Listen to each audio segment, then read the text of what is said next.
Hey, good afternoon, everybody. It is March 7th, 2026. We're going to read from Exodus chapter 18 and Luke chapter 21. All right. So in Exodus 18, we're going to get a little interlude here with Jethro, Moses' father-in-law, is going to come and give him some advice. Let's go ahead and we're going to read Exodus 18. And Jethro, the priest of Midian, Moses' father-in-law, heard of all that God had done for Moses and for Israel, his people, that the Lord had brought Israel out of Egypt. Now Jethro is a Midianite, so he's a priest of Midian. They have their own gods, not necessarily a worshiper of God, but it's possible that Jethro is a little bit different because of his time that he spent with Moses, that he does recognize Yahweh as a God, maybe not the God yet.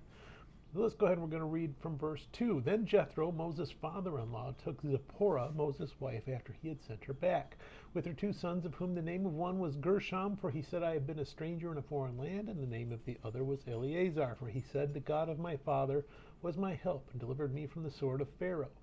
And Jethro, Moses' father-in-law, came with his sons and his wife to Moses in the wilderness, where he was encamped at the mountain of God. Now he had said to Moses, I, your father-in-law Jethro, am coming to you with your wife and your two sons with her. So Moses went out to meet his father-in-law, bowed down and kissed him, and they asked each other about their well-being, and they went into the tent. Moses told his father-in-law all that the Lord had done to Pharaoh and to the Egyptians for Israel's sake, all the hardship that had come upon them on the way, and how the Lord had delivered them. Then Jethro rejoiced for all the good which the Lord had done for Israel, whom he had delivered out of the hand of the Egyptians. And Jethro said, Blessed be the Lord who has delivered you out of the land of the Egyptians and out of the land of Pharaoh, and who has delivered the people from under the hand of the Egyptians. Now I know that the Lord is greater than all the gods, for in the very thing in which they behaved proudly, he was above them. And Jethro, Moses' father-in-law, took a burnt offering and offered sacrifices to offer to God. And Aaron came with all the elders of Israel to eat bread with Moses' father-in-law before God. So again, not necessarily worshiping Yahweh the same way, but he's recognizing Yahweh must be pretty good. He brought you out of Egypt. Verse 13, and so it was on the next day that Moses sat to judge the people, and the people stood before Moses from morning until evening. So when Moses' father-in-law saw all that he did for the people, he said, What is this thing that you are doing for the people? Why do you alone sit and all the people stand before you from morning until evening? So Moses is trying to do it all by himself. And Moses said to his father-in-law, Because the people come to me to inquire of God. When they have a difficulty, they come to me, and I judge between one and another, and I make known the statutes of God and his laws. So Moses' father-in-law said to him, The thing that you do is not good. Both you and these people who are with you will surely wear yourselves out, for this thing is too much for you. You are not able to perform it by yourself. Listen now to my voice. I will give you counsel, and God will be with you. Stand before God for the people, so that you may bring the difficulties to God, and you shall teach them the statutes and the laws, and show them the way in which they must walk and the work they must do. Moreover, you shall select from all the people able men, such as fear God, men of truth, hating covetousness, and place such over them to be rulers of thousands, rulers of hundreds, rulers of fifties, and rulers of tens. And let them judge the people at all times. Then it will be that every great matter they shall bring to you, but every small matter they themselves shall judge. So it will be easier for you, for they will bear the burden with you. If you do this thing and God so commands you, then you will be able to endure, and all this people will also go to their place in peace. So it's secular wisdom, but even in that Jethro's telling, but go to God and let him be the decider. I'm just telling you, me looking at what you're trying to do, you're going to kill yourself. It's just too much for you. Why don't you spread the burden around a little bit, and then you can concentrate on being the emissary between God and the people, instead of having to decide all these little things that you're doing. Verse 24, so Moses heeded the voice of his father-in-law and did all that he had said. And Moses chose able men out of all Israel and made them heads over the people, rulers of thousands, rulers of hundreds, rulers of fifties, and rulers of tens. So they judged the people at all times. The hard cases they brought to Moses, but they judged every small case themselves. Then Moses let his father-in-law depart, and he went his way to his own land. So again, they're starting to become a nation. Moses doing it all by himself, that's that patriarchal system. But now we're moving into the time of judges, and we need to delegate authority. One person over a family of 70 was okay. One person over 600,000 people was getting crazy. So we're starting to see that nation building starting to happen. Starting to get a hierarchy of a priesthood, essentially, is what's being developed at that point. Let's go over to Luke, and we're going to read chapter 21. And he, Jesus Christ, looked up and saw the rich putting their gifts into the treasury. And he saw also a certain poor widow putting in 2 mites. So he's in Jerusalem looking at the temple, and he's seeing people giving some money. So he said, truly I say to you that this poor widow has put in more than all, for all these things out of her abundance have put in offerings for God, but she out of her poverty put in all the livelihood that she had. Then as some spoke of the temple, how it was adorned with beautiful stones and donations, he said, these things which you see, the days will come in which not one stone shall be left upon another, that shall not be thrown down. Now, giving your offerings, there would be 13 urns with a little trumpet shape, and you would drop your offerings in there, and it would make all kinds of racket. So the rich people, they would sound like a slot machine going off. There would also be all kinds of decorations all around that beauty of the temple. I'm going to dedicate, or I'm going to give to the temple this gold thing. Actually, Herod gave a gold vine with golden grape clusters, and it hung in a place of honor, and everyone could look at it and go, oh, that's what Herod gave us. And oh, that's what that rich person gave us. So it was all pompousness, all show in the giving, except for this lady that Jesus is pointing out, who gives it to God, gives her last two pennies to God and says, okay, you have more need of it than I do. You can do more with those 2 pennies than I can.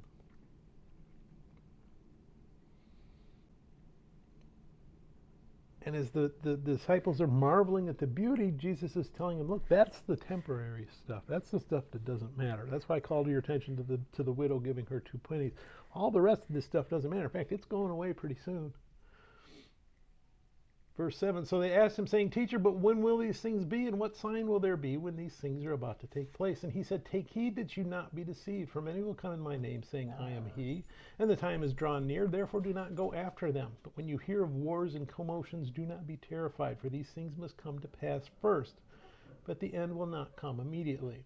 So he's giving them a 2-part answer. He's talking about the end, but he's also going to start talking about what's going to happen in a few years in 70 AD when the Romans finally wipe out Jerusalem. They've had enough of the revolutionaries causing trouble. They storm Jerusalem. They put a siege to it. They knock the temple down and tear it down. That's coming, but that's also a precursor of the final judgment. And he's talking about both here. And he jumps back and forth as we read. So verse 10, then he said to them, Nation will rise against nation, and kingdom against kingdom, and there will be great earthquakes in various places, and famines and pestilence, and there will be fearful sights and great signs from heaven. But before all these things, they will lay their hands on you and persecute you, delivering you up to the synagogues and prisons. You will be brought before kings and rulers for my name's sake, but it will turn out for you as an occasion for testimony. So we're talking about the end times, talking about Romans wiping out Jerusalem in 70 AD, but he's also talking about the disciples themselves, saying, you know what, things are going to get rough for you. Don't worry, I'm going to be with you. It's part of the plan.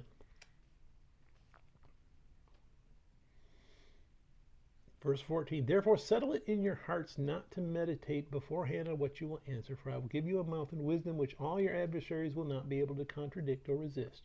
You will be betrayed even by parents and brothers, relatives and friends, and they will put some of you to death, and you will be hated by all for my name's sake. But not a hair of your head shall be lost, but your patience possesses your souls. So not saying that you won't be physically hurt, but your eternal life is assured. Don't worry about that. That's the prize you're supposed to be focused on. Verse 20, but when you see Jerusalem surrounded by armies, then know its desolation is near. Now we're getting back to the Roman. Then let those who are in Judea flee to the mountains. Let those who are in the midst of her depart, and let not those who are in the country enter her. For these are the days of vengeance, that all things which are written may be fulfilled. But woe to those who are pregnant and to those who are nursing babies in those days, for there will be great distress in the land and wrath upon this people. And they will fall by the edge of the sword and be led away captive into all nations, and Jerusalem will be trampled by Gentiles until the times of the Gentiles are fulfilled. So the Romans wipe out Jerusalem in 70 AD, and Gentiles kind of take over for the Jews. The time of the Gentiles, which we've been in from that time until now, and that ends when we get the second coming. Verse 29, then he spoke to them a parable. Look at the fig tree and all the trees. When they are already budding, you see and know for yourselves that summer is now near. So you also, when you see these things happening, know that the kingdom of God is near. Surely I say to you, this generation will by no means pass away till all things take place. Heaven and earth will pass away, but my words will by no means pass away. So we see, and the end times are all around us, that it's getting closer and closer and closer. But we're not supposed to focus on that. We're supposed to just be ready for when it happens. Again, there's no date circled on a calendar and saying that's the day you got to be ready. Or you got to be ready now. Excuse me. That might not happen in our lifetime. Might not happen in our children's lifetime or our children's children, but some generation it's going to happen in their lifetime. Verse 34, but take heed to yourselves, lest your hearts be weighed down with carousing, drunkenness, and cares of this life, and that day come on you unexpectedly. For it will come as a snare on all those who dwell on the face of the whole earth. Watch, therefore, and pray always that you may be counted worthy to escape all these things that will come to pass and to stand before the Son of Man. And in the daytime he was teaching in the temple, but at night he went out and stayed on the mountain called Olivet. Then early in the morning all the people came to him in the temple to hear him. May God bless the reading of his word. May God bless you. Bye.